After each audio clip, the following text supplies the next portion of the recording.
What's going on, guys, and welcome back to another episode of Career Mode. This is episode number 72, and we start today's episode off with Ed Nilsson coming to us again and asking for a new contract, and I'm sure we'll get one new one eventually, but it's hilarious. He's been going on about it for over a year now, and nothing's happened. Like, he hasn't, been requested to ask, he hasn't requested to get a transfer away from the club. The board hasn't dealt with anything. All it is Ed Nilsson coming to us asking for a new contract, and every single time we just tell him to get out of the office. It's ridiculous how nothing's happened, but I'm sure he'll get a new one soon. He's a good player and he probably deserves one. But anyway, the first game of today's episode is against Aston Villa here at the Den, and of course we drew with Liverpool in our last game in the last episode. And I wouldn't say our top four chances are now gone, but they are becoming, with every passing game, they become a bit more unrealistic and a bit too difficult. But we did take on Villa for the first game of the episode, trying to get ourselves to 3 points here. And the players really, as we rest a lot of players again, the players really are playing for positions at the moment. They're playing to get themselves into a starting spot for the Europa League final against Arsenal. And we almost got the first goal of the game here. Two shots were well saved by Guzan, but the ball did eventually go in. João Vitor got the goal as well. Not a forgotten man, but certainly a player that doesn't get into the side very much now. We've got Lee Catmull to play holding midfielder. But yeah, João Vitor gets the goal, and thank God we did as well. It was a wonderful ball by Todd Kane, I think it was. The first shot was saved. The second shot was the back heel by Zaires, which was saved. And the third shot by João Vitor was into the back of the net. Funny enough, that third shot was probably the weakest one as well, which Guzan couldn't deal with. But it was 1-0 here. But in the 37th minute, we got an injury. Adam Jury tried to round Guzan and he just clattered into him. He won the ball, so it was no penalty, but Jury stayed down, and Adam Jury gets an injury which should put him out for the rest of the season. So that absolutely sucks. We've got quite a few players on the injury list at the moment, and with our small squad, that's never good. But Jury gets taken down, and yeah, he is going to be out for, I think he's out for the rest of the season. At worst, he's going to be out for a few weeks, which practically is the rest of the season.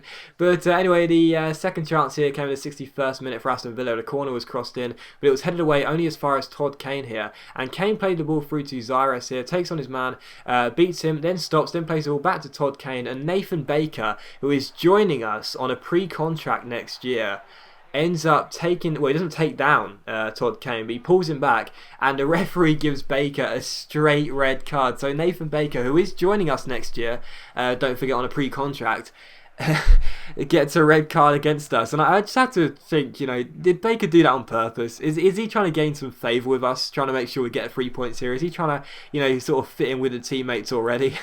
But yeah, Baker gets a sending off there. He was having a bad game as well, but the game did finish 1-0, and it was just hilarious. The one player of the Aston Villa team that gets sent off, and it's Nathan Baker, who was already playing really poorly, and of course he's the player that's joining us next year. So Millwall 1, Aston Villa 0, the final score. João Vitor got the only goal of the game, and yeah, 1-0 victory. Again, not the most entertaining, but that's to be expected, and I was just really pleased that we did get the 3 points, and we keep the top four dream alive. As the games go on, it's becoming more and more unlikely, but we keep it alive for as long as possible. But yeah, 1-0 was the final score. Drury did get injured. He'll most likely be out for the rest of the season, and Kelvin, of course, says that he's ready to play now, so he's coming back from injury, and of course, as you can see there, Drury's going to be out for the rest of the season. So there you go. Kelvin's coming back though, and that's great news for us. But the following game was away at White Hart Lane to take on Tottenham Hotspur here. Spurs currently sitting in second place in the league, and with just 3 games to go, every point is crucial for them, really. So we come to this game trying to damage Spurs' title hopes here, as we try and climb up the table as many positions as possible, as we come to White Hart Lane, looking for the 3 points, of course. This side was a very strong side though for us. Although we do rest quite a lot of players towards the end of the league, this was a very strong side for us, and we'd look to rest the entire team on the weekend against Fulham before the game against Arsenal in the Europa League finals. We did pick a very strong side for this one. But Kelvin was on the bench, of course. I didn't want to aggravate his injury so soon after coming back from injury. But the first chance came in the second minute. Soldado came through here, but McCarthy made a really good save as he ran out of his area to keep the score at Spurs 0-0 as we passed the ball out from the back. So good stop by McCarthy. But just a couple minutes after that, Spurs are through again here. It's Soldado again, and again McCarthy denies him. So still 0-0, but Spurs showing some early signs of good football and looking threatening. And in the 21st minute, Spurs come forward again, and how about this? Christian Eriksen finds Kyle Walker. The right back crosses the ball in, and well, Fabricio, oh my goodness, he's just such a error-prone centre-back. He's made quite a few errors this season, let's just say that, Fabricio. That was really, really poor. As you can see, the situation seemed completely under control. The cross was deep, and then Nilsson headed the ball back to McCarthy.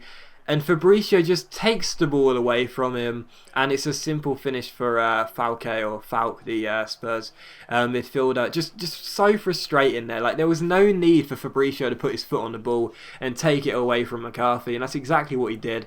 And the three players involved, Nilsson, Fabricio, and McCarthy. In my opinion, you got to blame Fabricio for that. You should not be taking the ball away from your goalkeeper as it's right next to him. So that was poor from our centre back, and it's 1-0 to Spurs. And in the second half, we looked for an instant reply. Lee Catamol found Danny Ings on the right side, takes on Ezekiel Fries, beats him with the roulette, keeps on going, crosses the ball in, and Michael Ngu with a really powerful header past Hugo Lloris. Last year we had a striker called Kim Ojo who scored a really powerful header against Spurs here at White Hart Lane to level the score, and that's exactly what Michael Ngu did. Really, really good header by our giant striker after a lovely roulette and cross from Danny Ings. So really good ball, really good header, a really good goal, and that made it Spurs 1, Millwall 1. So very glad to be back on level terms in this game, and Spurs must have been really frustrated because they were in control really up until that point. But in the 56th minute, Spurs try to get themselves back in front.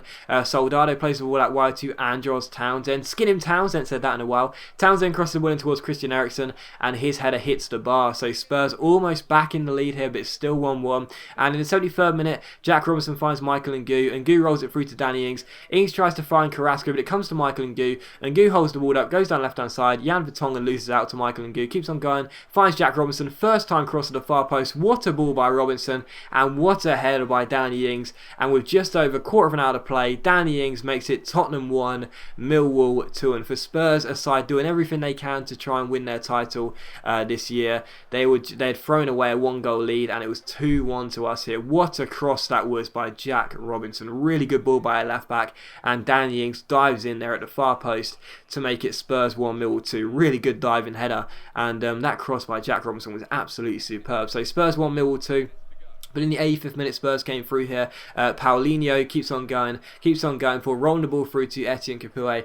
Goes down the right side, crosses the ball in, and Paulinho's header finds the back of the net. So we weren't in front for long, sadly. 12 minutes after putting ourselves 2-1 up, Paulinho, the Brazilian midfielder, made it Spurs 2, Millwall 2. So Spurs back on level terms, and unfortunately a great 3 points here at White Hart Lane were all but gone at this stage. But in the 87th minute, it could have got even worse. The ball got played over the top, and the shot was brilliantly saved by McCarthy. Not sure who it was coming forward there, but what a stop that was by Alex McCarthy. Really, really good save by our goalkeeper. He has been absolutely incredible since we picked him up from Everton in a January transfer window. That kept the score at Spurs 2, Millwall 2. And an injury time, Spurs looking for that final goal to make it 3-2. Sergio Aguero plays the ball over the top to Nacer Chadli, and again McCarthy stands big, makes a really good save, prevents the ball from crossing the line, and that makes it keeps the score at Spurs 2, Millwall 2. And that's how the game finished. So a draw away at White Hart Lane, a 2-2 draw, and I was very happy with it. It does of course end any chance of us qualifying for the top 4, but that was a pipe dream anyway, and it was a really good result. We haven't lost a game in the league in a very, very long time, so things are looking very decent for us. So Spurs 2, Millwall 2, the final result, and yeah, the game was more about the players sort of showing how good they are and that we can win the Europa League. So I was very pleased with that 2-2 draw, and I was very frustrated because we almost came away with all 3 points there. But the final game of today's episode, and the penultimate game of the Barclays Premier League season, and one of our last remaining 3 games here in the regular season is against Fulham, and we take on Fulham at the Den. And of course, as I've already said about 1,000 times now, I decided to rest the entire side because we do have the Europa League final against Arsenal on Wednesday night. So with that in mind, I didn't want to get any players injured, so every single player got rested for the game, and we just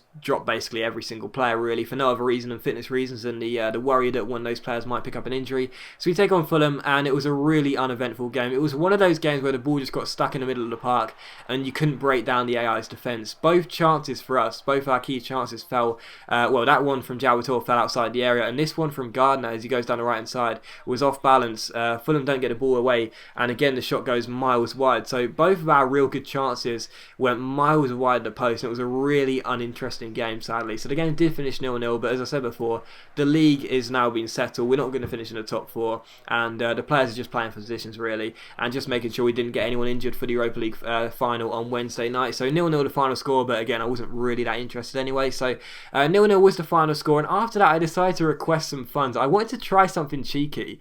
I decided to ask the board for some money, because although we're not in a transfer window, I noticed our objective for the Europa League still says reach the semi-final. Of course, we're already in the final, so I thought I'd be cheeky and see if we could tell the board we would reach the final if they'll give us some money. So see if we can trick the board here, you know, and see if they'll give us some £5 million for reaching the final. Of course, we've already done it, but we'll wait and see if we can get away with getting some money off the board there for free. And of course, that does end the episode off, guys. So the next episode, of course, tomorrow afternoon will be the Europa League final against Arsenal. That's going to be a live commentary. We're also going to be ending the season as well. So look forward to that. That is going to be out tomorrow afternoon. So look forward to that episode. That is going to be episode number 73. It is the Europa League final against Arsenal. It will be a live commentary. And as always, guys, big thank you for watching today's video. I really hope you have enjoyed it. If you have enjoyed the video, please leave a like, because that's much appreciated, and it really does help my channel out. And I'll see you for the next episode of Career Mode very soon.